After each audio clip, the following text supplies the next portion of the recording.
Welcome to the lunation situation. We are talking about arguably the most difficult full moon of this year of 2024. And it occurs on August 19th when we embark on a full moon in Aquarius at 27 degrees and 15 minutes. Why is this full moon so difficult? Because there are literally two sharp T-squares in the chart, as you can tell by the picture right here. Two very thick triangles in the chart. And that means that there are two oppositions, which is a lot of tension, and, well, a lot of squares.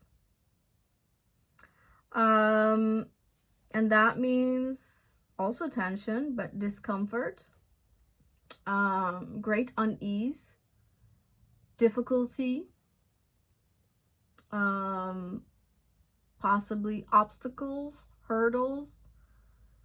And, you know, there are different ways that you could interpret a T-square. At the end of the day, it is a push to move you into a higher direction, into a direction that serves you more.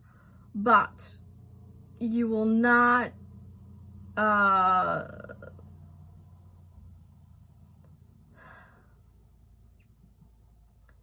these difficulties will have to be faced. That's the nature of a square, and it's heightened by a T-square because you now have three planets facing off with each other. So first of all, what is a full moon, right? Let's start at the beginning. A full moon means that the moon is right opposite the sun, so the sun is shining brightly on the surface of the moon, which is why we see a fully rounded, very light object in the dark night sky. And it means quite literally too that it illuminates stuff into your life. So you become aware of things that were maybe hidden before, or just not, you know, you weren't aware of it. So it brings things up. It bubbles up a lot of emotions too, full moons, and it just reveals, you know. So you will have to face a lot of stuff that maybe you didn't want to before, or you weren't ready to handle before. And a full moon, just like the phase of the moon is now fully round after, you know, at least the 28th cycle, it means that now, during a full moon, usually it is a 6-month cycle, that something has come to a completion, that something is fully rounded like the moon. So something has come to a completion, an end, you know, something is done. And on the positive end, it could mean that, you know, it's time for applause, it's time for harvest, it's time for celebration. So that is part of a full moon, which is why there are more parties and stuff during full moons. So there is that. But in the nature, you know, that's why they call people like lunatics. It comes from the full moon energy. So it drives people a bit crazy, and it just heightens a lot of emotion. It just, as I said, brings stuff up, right? So even though it may lead to good stuff for some people, the tension is real. And the tension of a full moon astrologically is very logical because the moon is right opposite the sun. So it's an opposition. So there's always tension during a full moon, okay?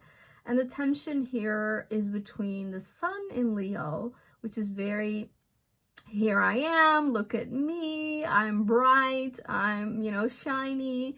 I'm a little bit dramatic. I'm very self-expressive. I'm dancing. I'm having fun. I'm being childlike. I'm being, joyful.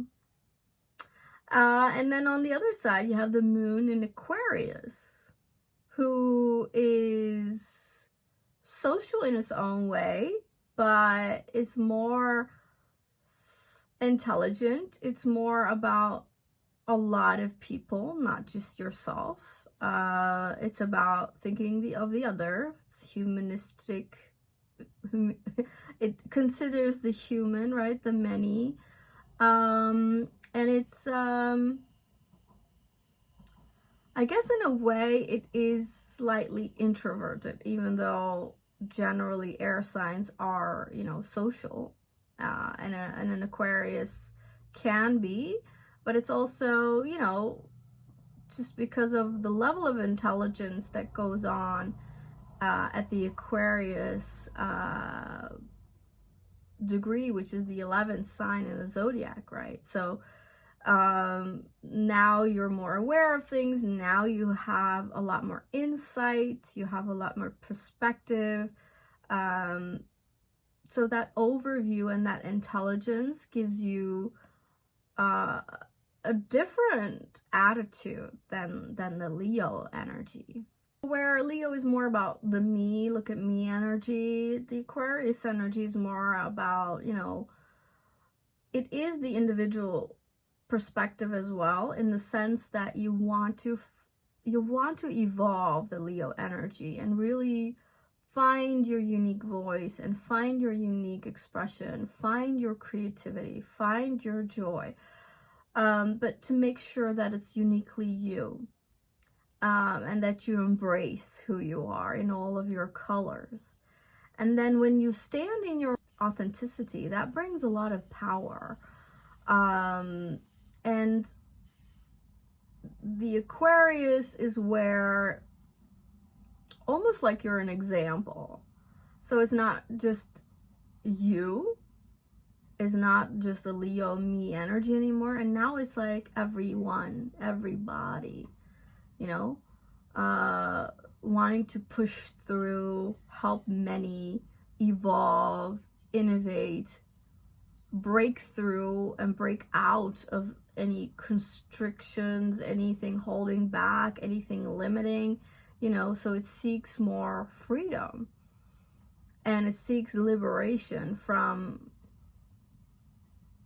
all sorts of constraints, but especially systematic or authoritarian. So it's about diversifying. It's very observant, and it just looks from that higher perspective where now, science can come into it. More objectivity can come into it. So this is, Aquarius is electricity, electronics. It is technology. It is the internet. It is quantum science. It's even the science of astrology. It's the cosmic connection we have and the curiosity to explore that. So it's also perhaps our alien connection or outer space connection, cosmic connection, really. So this is also where things become supernatural and supersede common reality. It is where we can download sudden, insights, concepts, thoughts, ideas that are just out of this world, are just so fast forward, so futuristic, so trailblazing. And that's the vibe you have with Aquarius. So that's the vibe you have during this full moon in Aquarius. So it's about knowledge, right? So increasing your intelligence, increasing your knowledge, increasing your cosmic connection in whatever way or form. But it's ruled by Uranus, which is the wild card energy of the universe. It's sudden changes, it's surprises, it's shakeups, breakups. It's it's sort of destructive, it's chaotic, and it's very rebellious. It's very revolutionary. The idea is to break through and find, you know, liberation, the freedom to be who you are, to think what you want, and just break through constraints. But so this full moon in Aquarius shows again that struggle, right, between, well, you know, it has to benefit me. That sun in Leo, it has to be about me, it has to be my betterment. I have to, you know, my prestige has to increase, I have to become known for this, or, you know. Whereas the Aquarius is like, let's step away from all of that and let's move into a place where it's good for more people, for many people, not just you, not just your own benefit, not just your own ego. And so there is a struggle with that. And we might actually see that out in the world where, you know, potentially in authoritarian structures, so commonly known as politics, you know, where somebody might be like, well, this is my turn, this is how I see it, this is, you know, has to benefit my status. And then the moon in Aquarius is the people trying to, you know, move against that, to rebel against the authority, and to demand that things change, and that it's not just some kind of system from on the top that decides what happens. So it's interesting because it works with, you know, Pluto entering Aquarius, being now in Aquarius, although it's retrograde, but it's going to stay there from November on. So, you know, it feels like it's also a bit of a gateway to that Aquarius age that we're going to be in for the next 20 years with Pluto transiting. So, you know, some structures are demanded to be broken down, and literally this can create a lot of chaos. Okay, mind you, why do I speak so much about authority systems? Because Aquarius used to be ruled by Saturn as well. So, you know, this is very much about politics, the people in charge, the CEOs, the managers, the you know, the wealthy people, the military, the police, economic systems, okay? Because this lunation, what makes it so tough is that T-square to Uranus, which is almost exact. Uranus is at 27 degrees and 11 minutes, and the lunation is 27 degrees and 15 minutes. So it's almost exact T-square. That's why these lines are so thick and red, okay? So it's the ruler of this lunation, Uranus, and it just throws a bit of extra fire to the flame, okay? And it's just a massive soup of chaos, of disruptions, of, you know, what we're already seeing. And that's because lunations have a prelude. You know, you feel the energy way before and you feel the energy after, and sometimes if it's a longer story, it continues for a longer time.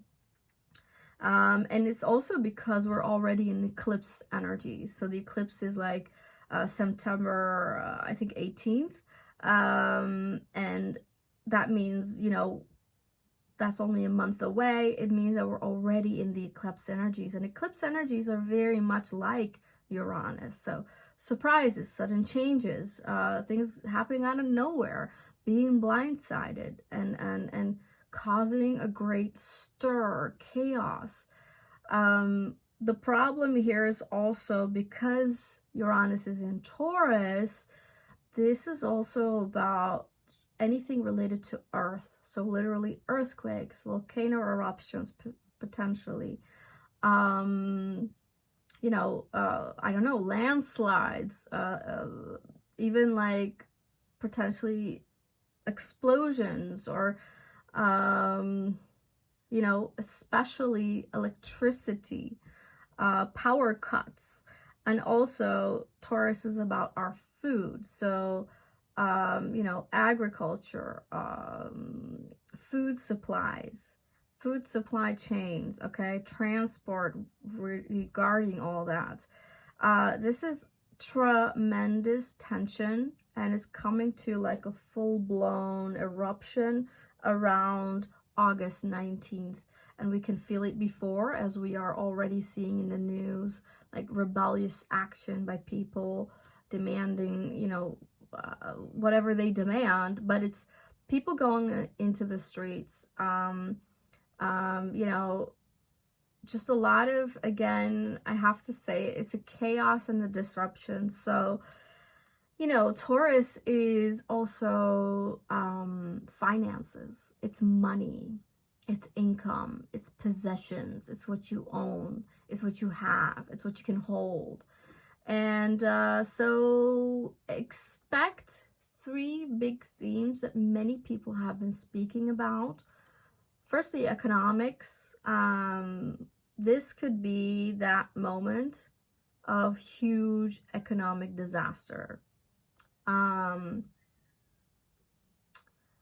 So, you know, I don't know, stock exchanges closing, you know, incredible inflation or drops, or, you know, especially with crypto as well, as Uranus rules kind of that stuff.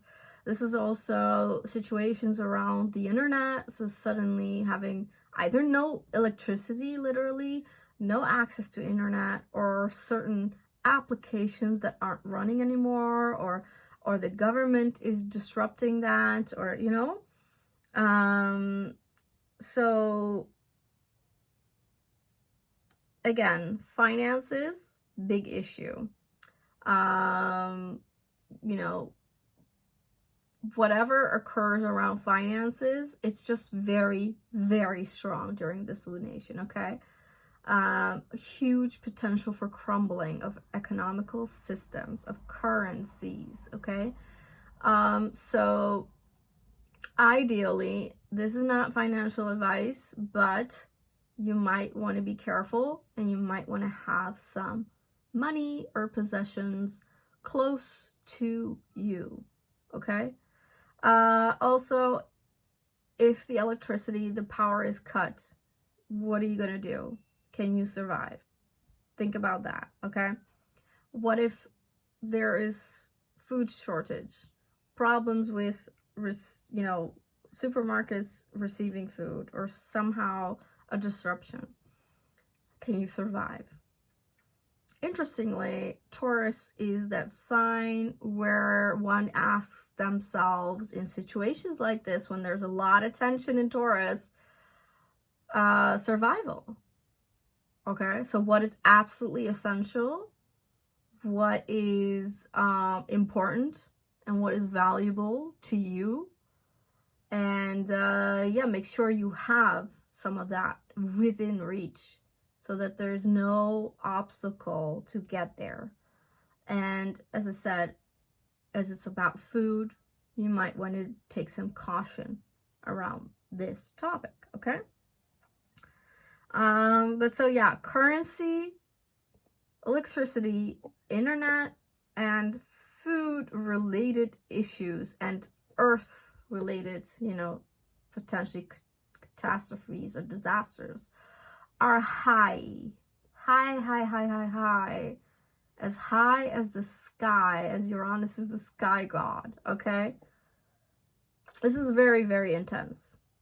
And many astrologers, like one of my mentors, Steve Judd, has been warning about this full moon for a while, because as soon as any astrologer sees this chart, it's like, whoa, two massive T-squares, one directly with the lunation, including Uranus.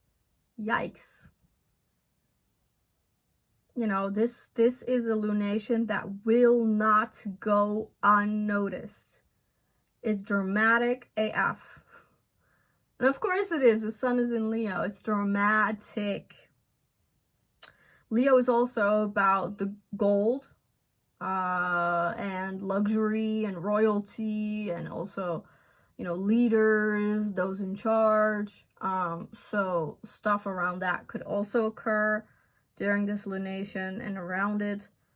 So yeah, tough times. So the moon in Aquarius is making one more aspect, and that is a sextile to Chiron retrograde in Aries, and that is also trining the sun. So what happens is that Chiron kind of softens a bit of the T-square. What does that mean? Well, Chiron is about working through our wounds of our self-identity, of, you know, it's working with being able to make yourself very important, that you're the priority in your own life, that you feel good about yourself, your body image, that you're just more powerfully yourself. And that ties into exactly a moon in Aquarius, right? Being more powerfully, authentically, which is that power, yourself. And so Chiron is that healing aspect of it. It means that whatever isn't allowing you to be authentically yourself, you know, is it trauma? Is it these subconscious issues? Is it because, you know, somebody told you that, or whatever the wound is? Chiron is helping you to heal it, to move through it, to break through. So you're more courageously yourself. So you're more of a leader in your own life and feeling good in your body, right? And good in your goals. So that is lightening a bit of this energy, but that's internal. So it means that, you know, the only way out for yourself is just knowing who you are and being very strong in that. But, you know, it doesn't really change the circumstances, unfortunately. So there's another T-square in the background, and that is the opposition between Saturn, former ruler of this moon in Aquarius, being retrograde in Pisces, opposite, pretty strongly opposite, Venus in Virgo, and pointing towards a duo of Jupiter and Mars in Gemini. So obviously these are mutable signs, and so there is a need for flexibility, a need for change, something that the fixed signs don't like, which is where the lunation is having a T-square. So there is quite literally a challenge between having to change, having to break through and change, like circumstances, your environment, yourself, and then not wanting to hold on to what's known, to the usual, to the status quo. So there's really that battle. And, you know, Saturn is about authority. Saturn is about those systems, the ruling systems, the, you know, the systems that have power. Like I said, military, politics, economic systems, patriarchal systems as well. And it's opposite Venus. Again, finances. What we deem worthy, self-worth, but also, you know, what is important to you, what's valuable to you, you know, such as love, because Venus is also about relationships and what you find beautiful. So generally the Virgo Pisces axis, where this contrast is at, is about the body, mind, and soul connection.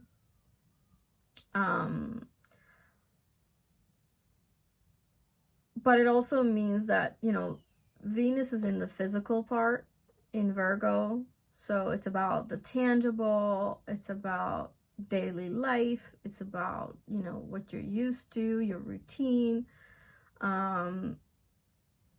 It's earth-based, it's tangible, something that Saturn likes, except that Saturn is in Pisces, which means it's about the intangible, it's about the magical, the mystical, the unseen parts of life.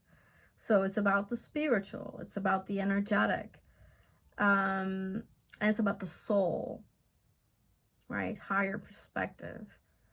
So there's a tension with that. So maybe there are unseen things that are working, disrupting our daily lives, our finances, our work, our routines, even potentially our bodies, with Venus being in Virgo. And so the tension increases with that point of tension to Mars, the explosion planet, aggression, anger, potentially hostility, potentially war, being together with Jupiter, which makes everything bigger, and brings in the faith element, brings in religion, brings in dogma, potentially. So what do you have here? A conflict of authority, conflict of finances, conflict of feminine versus masculine. So, creation versus, domination, receiving versus demanding, or something like that, So the apex, that point, is in Gemini, which is our mind. Our mind is just, whoa, there's a lot going on. And it might be that it's also information, right, with Gemini. So there's stuff coming out.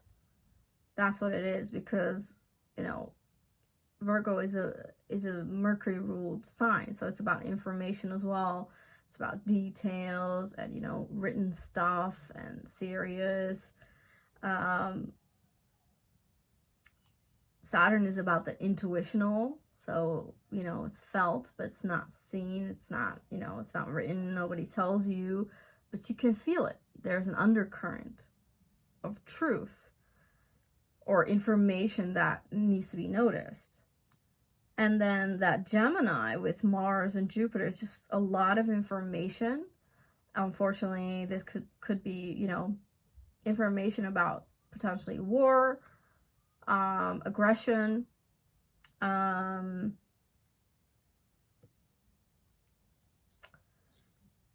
rebellion. Yeah, this is not nice. So a lot of conflicting information as well. And the release of this T-square is in Sagittarius, around 17, 18, 19 degrees of Sagittarius.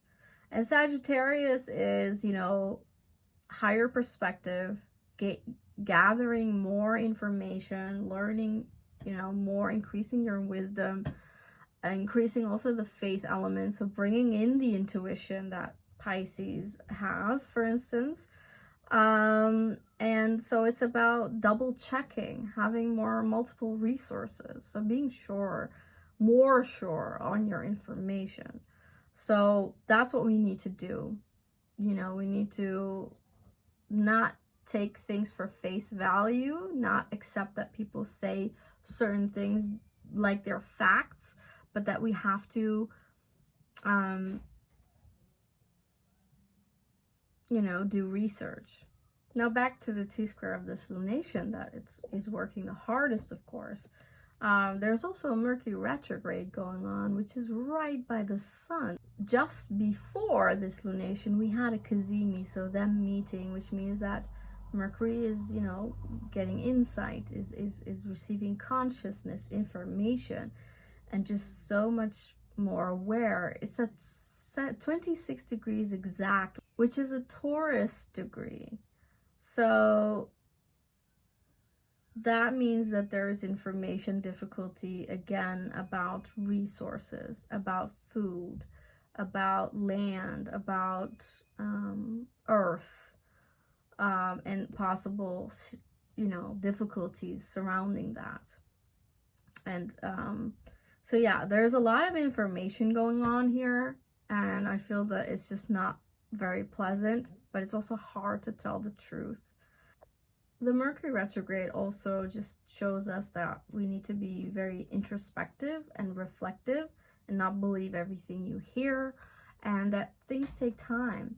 It also unfortunately might mean that because this lunation takes place at a Mercury retrograde, it means that, you know, things might take place twice, okay? So it means that whatever the energy is here, we're gonna face it again. And perhaps we're gonna face it actually a month later during the eclipse, that I feel is also pretty intense and kind of ties into this, even though you know, this is in Aquarius and the eclipse is in Pisces, but you know, it has that same of tension and toughness and the call for change in its blueprint. The Mercury retrograde also just shows us that we need to be very introspective and reflective and not believe everything you hear, and that things take time. It also unfortunately might mean that because this lunation takes place at a Mercury retrograde, it means that, you know, things might take place twice, okay? So it means that whatever the energy is here, we're gonna face it again. And perhaps we're gonna face it actually a month later during the eclipse, that I feel is also pretty intense and kind of ties into this, even though you know, this is in Aquarius and the eclipse is in Pisces, but you know, it has that same of tension and toughness and the call for change in its blueprint. And so the release point of this lunation is actually in Scorpio, and that's interesting because that is just digging very deep.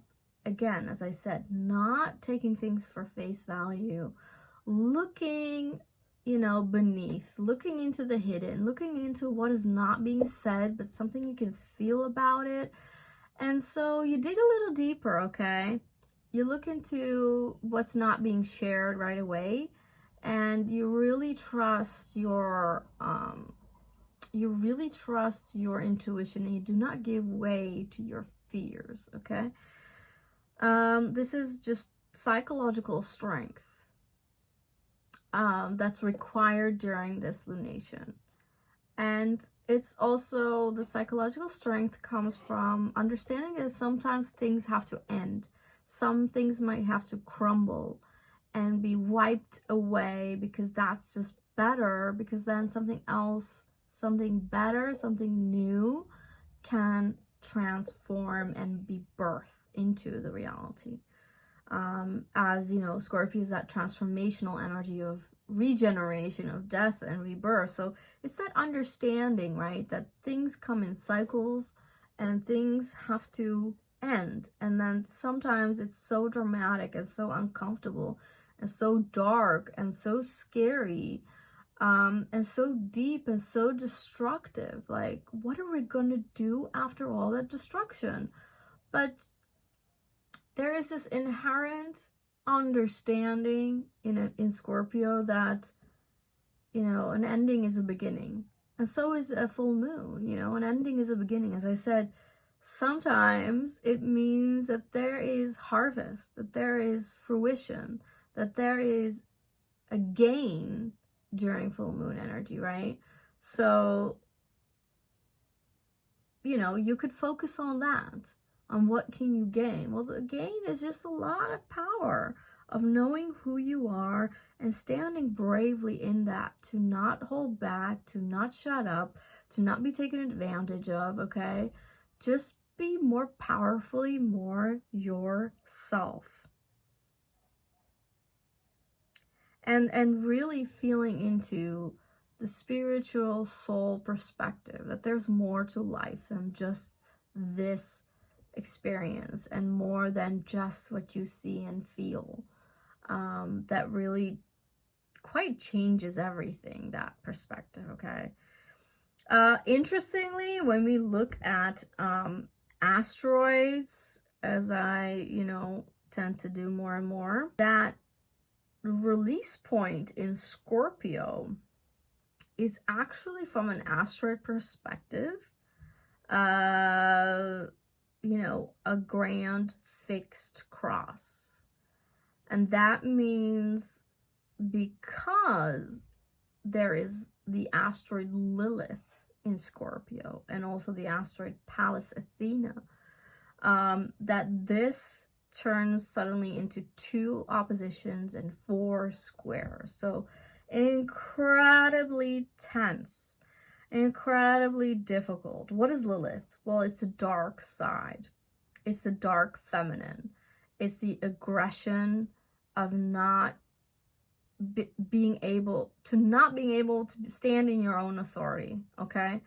And it's what the feminine is denied, of being powerfully herself, of not taking shit from nobody, to stand in her own full power, and demanding equal rights, which is very Aquarius as well. So this shows that, well, there's a lot of aggression during this full moon. There's a lot of anger, and there's a lot of who's in charge? Who's the authority over your own life? Well, it should be yourself, right? Nobody else, no matter who says so. And so this is that struggle of, standing in your power, and the struggle of people saying, no, you're not. Yes, I am. And yeah, that's especially for women. I feel this lunation is going to speak very strongly because of that Lilith, but also because Venus is involved in the other T-square, right? So there's a strong female, feminine energy. Lunations tend to work more stronger on women anyway, because we're synced to the cycles of the moon, right? Quite literally, physically. So, the women will feel this stronger. And it's that part of ourselves that's often denied, and, Lilith was denied that, equal rights, her own free will, being able to say no, so standing for your boundaries, taking no shit from nobody. That's really a tension point here. So people might tell you what to do, but you'll have to say, this is my boundary. And yeah, so you may ask yourself, what are your boundaries? Okay. And what are your fears that you can conquer now? Also, interestingly, asteroid wise, the sun is also conjunct Vesta, which is home, hearth, warmth, the fire that's generated,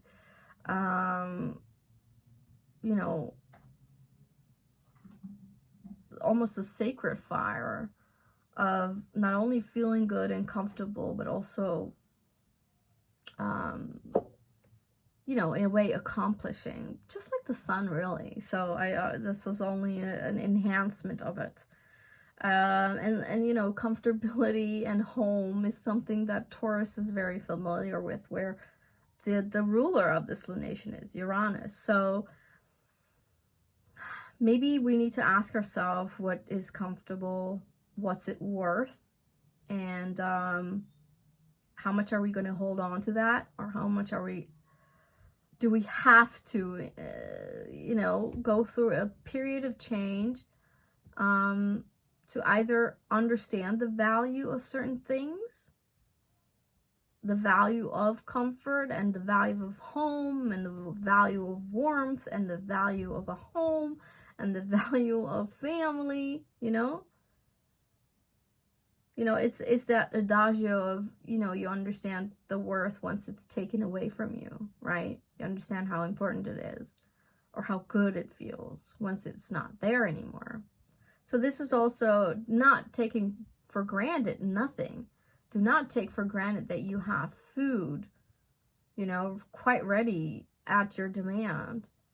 Do not, you know, be ungrateful for having electricity and comforts and a home and warmth and family and connection. This is all very valuable. And unfortunately, you don't want to notice that value once it's gone. So, a lot of changes. A lot of things going on. What you want to do is to stay as safe as you can, to take